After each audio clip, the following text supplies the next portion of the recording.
Hey folks, thought I would shoot a video tonight, kind of a twofer.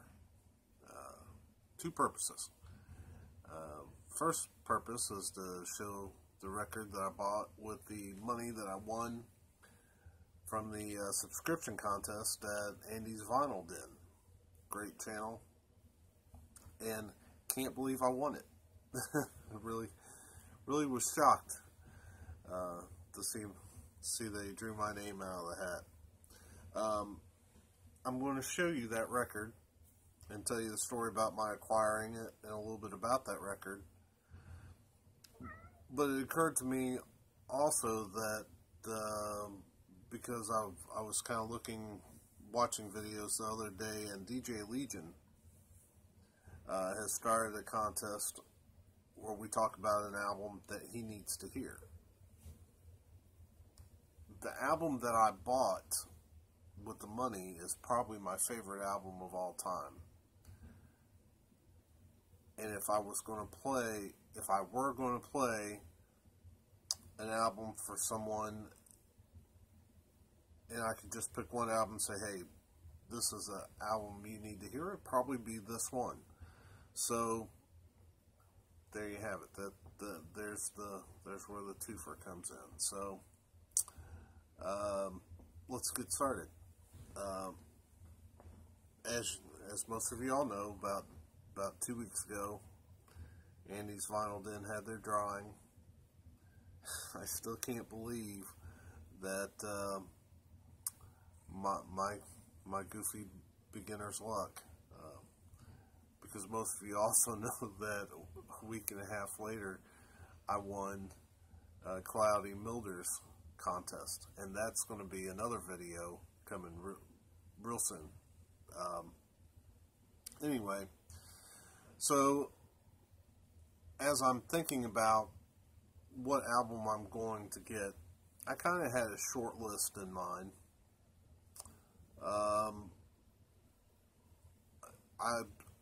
I'll even tell you some of the ones that I considered that I didn't pick up. I thought about trying to pick up a couple Halloween albums. I've heard so many folks rave about Halloween, and I actually picked up including Andy. And I picked up a DVD that was a concert video of theirs, and I really like their sound. And I've heard Andy talk about Keeper of the Seven Keys or something like that. And I know there's a part 1 and part 2, and I like concept albums, and I really thought about,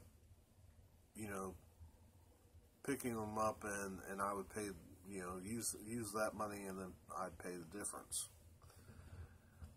And I also considered trying to use that money to start picking up the reissues on Kiss Alive 1 and 2, because, I don't have them on vinyl anymore. I had them when I was younger. But anyway, I decided, well, I was still kind of wrestling with whether or not which one of those to do when I was just doing a search on eBay, and just ran my favorite singer's name. And of course, my favorite singer is Russ Taff. He's a gospel singer that I guess a lot of his catalog would be classified as contemporary Christian music. This is his third album, right behind me. I love Russ. He sings with more passion than just about anybody I've ever heard. The only comparison I could probably make would be to John Coltrane saxophone. They're both such a visceral sound. You feel them almost as much as you hear them. And so I was doing a search on Russ, and I'm scrolling through, and I see one of see this album, and almost had almost did a double take, almost did a spit take, because I didn't know that this album had ever been pressed to vinyl. Now, I don't know the whole story on what was occurring in the Christian music industry at the time, but apparently there were some Christian albums that, even though they were only being put out on CD, perhaps here in the United States, they were being pressed to vinyl over in the UK. And I know this because I was reading something on One Bad Pig, a kind of a punk metal band that I really like. They had an album called Swine Flu that I know was pressed to vinyl in the UK, and which totally baffles me. I don't even know who would know them in the UK. So you would press it to vinyl over there and not over here. I don't really get that, but I know that there was UK pressing. I think that's what has happened here. It was because I bought the album and it had to be shipped from overseas. Now the label on the packaging was written in German. So I'm not sure what's going on there, but I believe this was a UK pressing. And the album is Russ Taff's Under Their Influence.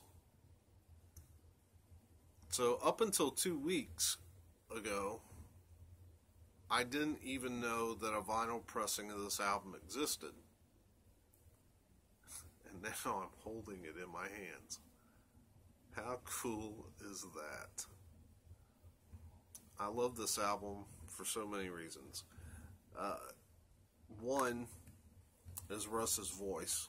He sounds fabulous on this album, as he does just about anything he's ever sang on, but he was off the hook on this album.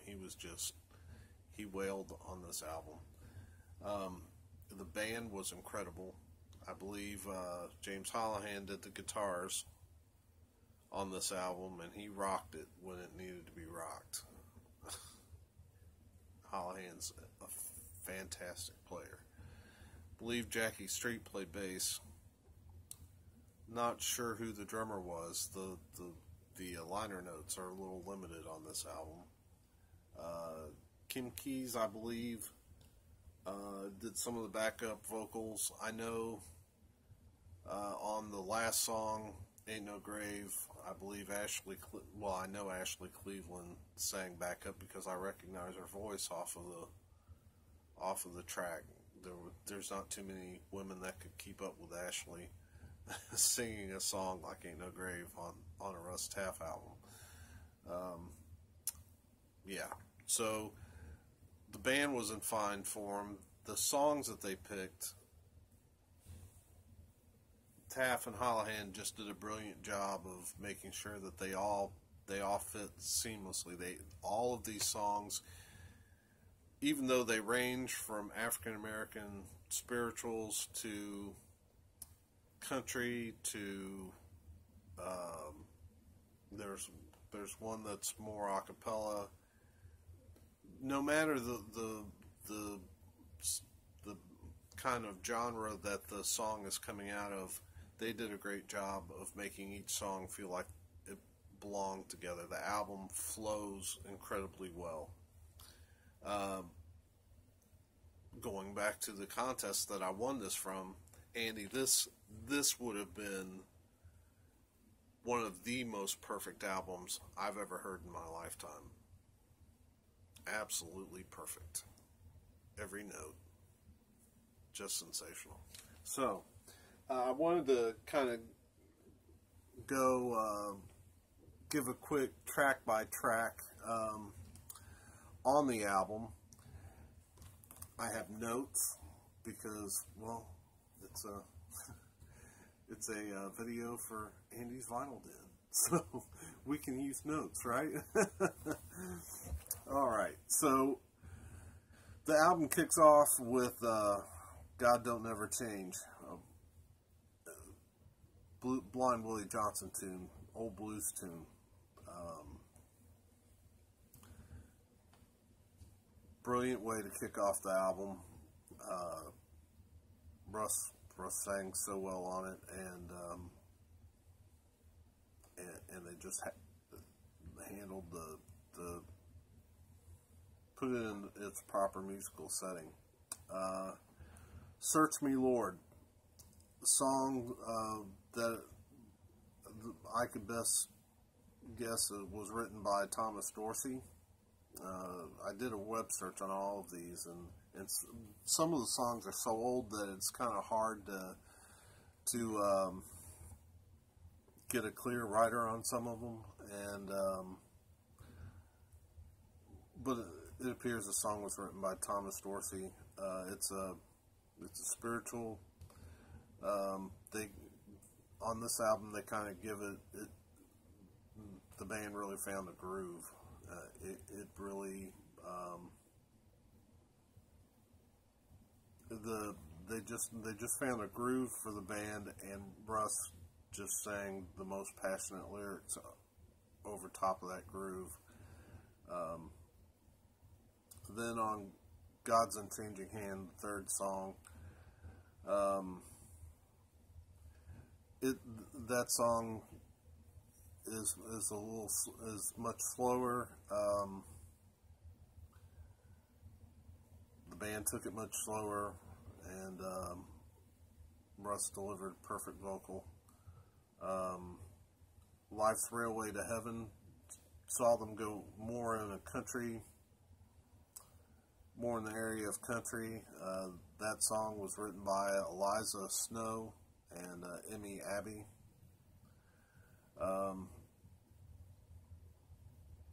They really, the band kind of took it right. You could almost put it on a Johnny Cash and Tennessee 2 type album. I mean, they really found that country vibe on that one. Then they closed side one with a song called "Were You There?" Or the old hymn, and it predates any kind of record of who wrote it. So, but it is the old hymn. There are two versions of this hymn that I've heard that are just absolutely stellar. One is a more recent arrangement by a blues musician named Sean Michelle, and he took it from more of a, his version was more haunting than this version. This version was done almost a cappella, and the big backup on this song is a quartet, but and then you have Russ singing lead over top of those voices, and Russ takes more of a, especially on the last verse when he sings about Christ having overcome the grave, the joyfulness of his vocal is just otherworldly. Alright, so then you go to side two. First song is an old spiritual. Best I could find is credited to Reverend Isaiah Shelton. So it's another old black gospel spiritual. It's called "As an Eagle Stirreth Her Nest," and Russ and James really rocked it. I mean, they rocked this song.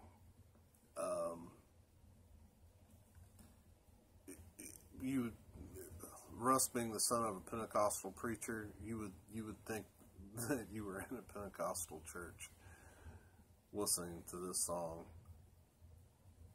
Just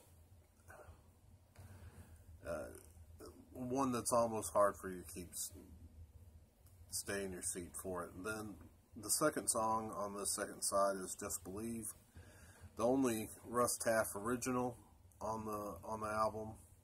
He wrote it.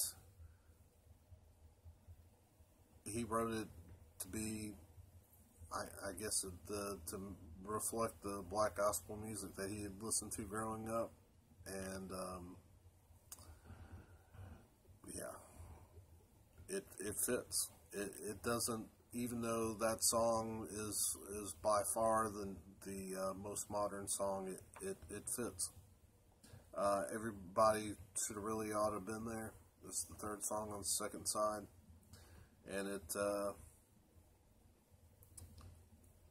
it's more of a, what you might expect, it's more of a country tune, a country gospel tune, and again, another great song. There's a Hand is the next to last song. It's a slower spiritual, and Russ lays maybe the most perfect vocal I've ever heard on it. The passion that he sings with on that song, it just will make the hair stand up on the back of your neck. And then he closed the album with the very incredible Ain't No Grave, written by Claude Eli, and probably made famous by Sister Rosetta Tharpe. If you've heard the song recently, you probably heard the Johnny Cash version, the one that The Undertaker used to come to the ring a couple of years ago. But in this version, boy, it's kind of in that, it kind of rocks early on in that kind of Bakersfield rockabilly almost style. Not, I hate to say rockabilly because it's really not that, but got that clean guitar sound until they hit the part in the song where it kind of lowers, and Russ gives this really great vocal, just building up the tension like he's turning the light on underneath a pot, getting ready to bring that water to a boil. He's just building the tension, and then his vocals explode, and Holohan follows on the guitar with a guitar solo that just raises the roof off of any joint that they're playing. It just a sensational way to close the album. Ain't No Grave, incredibly victorious song. And that's Russ Taff's Under Their Influence. I don't feel like I've done a very good job of really describing how great this music is. But then again, maybe this music's so good that it's just almost beyond adequate description. What I will do is, it's late, I'm getting ready to go to bed. I'll start the upload on this. If you see it early in the morning, you may not see what my plan is to put links in the description, 1 to Andy's Vinyl Den, 2 to DJ Legion, and then underneath that I'm going to put 2 or 3 links to some of the songs off of this album, so that you can easily go down there and click on it and listen to them. But if you catch this early in the morning, I might not have done that yet. So anyway, that is Russ Taff's Under Their Influence.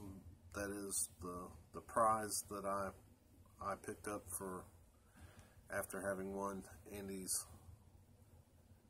contest. And so, Andy, thank you very much. it was definitely an honor to win my first contest off of your great channel. I really look forward to each video you put up, buddy. So everybody out there, have a great weekend, and I'll be back soon to show you the album that I bought after I won Cloudy's contest. So have a great weekend.